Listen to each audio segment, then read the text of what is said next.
It's a lot of work, man.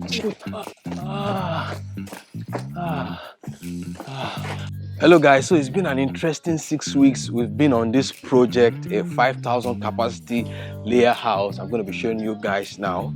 So all through the 6 weeks, it's been work from, a bare land that has almost nothing there to this point where we have the structure, the cages installed. The first thing you want to consider when you are doing a project like this is that you want a structure that would actually hold whatever you want to do on the inside. A lot of times people focus on the chickens that will be in there and they forget about the structure. So you want a structure that will hold what you want to put inside. The goal was to have a 5,000 capacity pen, and then we know we are going to be using 4 tiers cages. I'll show you what that looks like on the inside. So we needed to make the house as high as possible. So we have it about 3.5 meters above the ground level. So we have ample space for them. So the slope of the land when we started was not the best that you can get, but we still found a way to get around it. You can see what it looks like.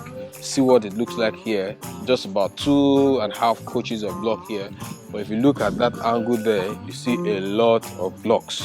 You see about 5-6 coaches here. So there was a deep part here, but we had to find a way around it to make sure that inside of the house is leveled and we have a good space to do all our operation. Don't worry, let me just take you inside and you see what we have on the inside. We spent millions, but then I think it's already looking like it. When you're starting your structure, you must understand that at that point where the land is bare, you won't have all of these things here, like the cages that would help you to say we are marking the width of the gutter that you have here. You won't have the cage in place, so you must know the dimension of everything, like from where you have just the bare land. You must know the dimension, and this takes some expertise. It takes people who have been doing it, and that's why you should not just commit your project into the hands of those who don't have the know-how. All right, so you can see we are going to be using scrapers here.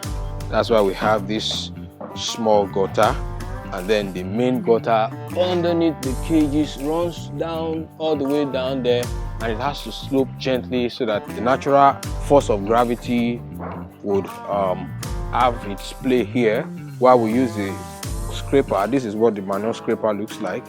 It's yet to be installed. So this is the manual scraper. We have 2 of it there. We're going to be installing that. So that is supposed to move the waste from this part all the way to the other end. I'll show you what the other end looks like now.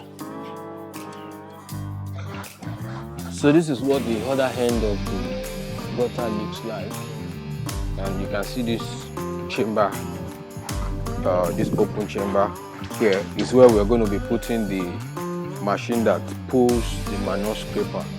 So the manual scraper will bring the waste down here, yes, and then we'll channel it outside and then into the pit where we're going to be putting a manure dryer.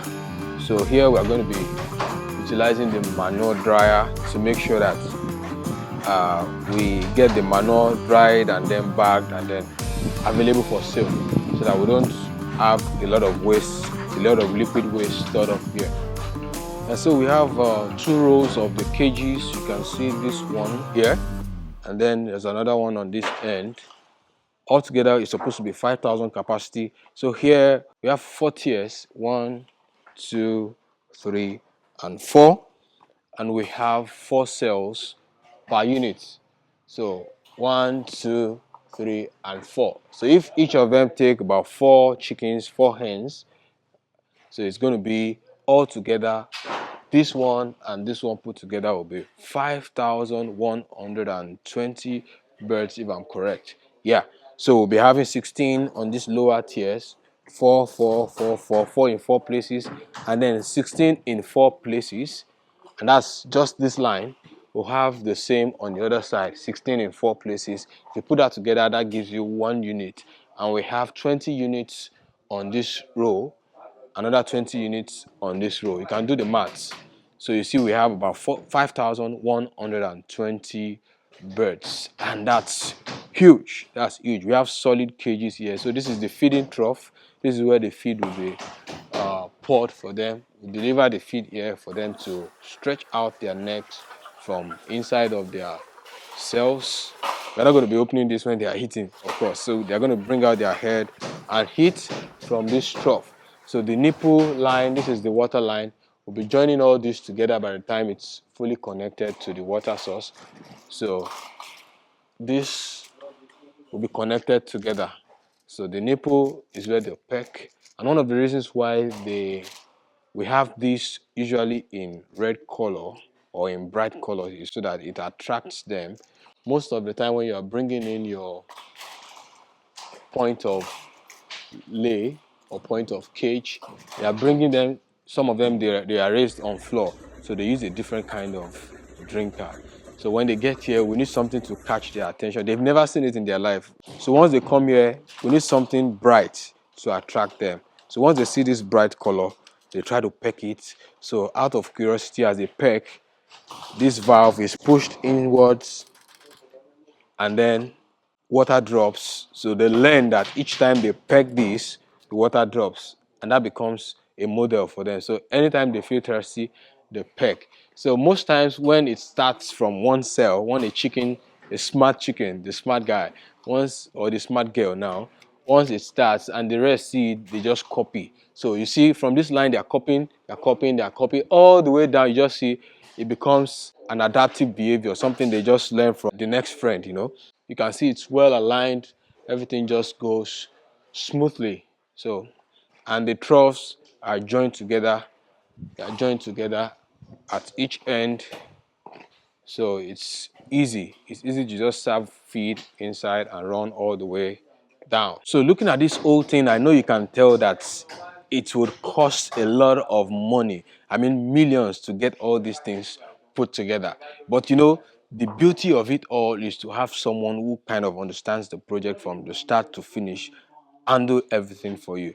You don't want to miss a step and then waste millions as a result of that. So you want someone who can guide you, who knows what it's going to look like at the end of everything, and then knows every step to take to achieve that desired result that you want. So, you know, you want to trust your poultry success partner for your next project. So we are finishing with the netting on this side, and that's why you can see this part is still open. So once everywhere is secured now, we'll have just two entrances, one on this side and then one at the end over there.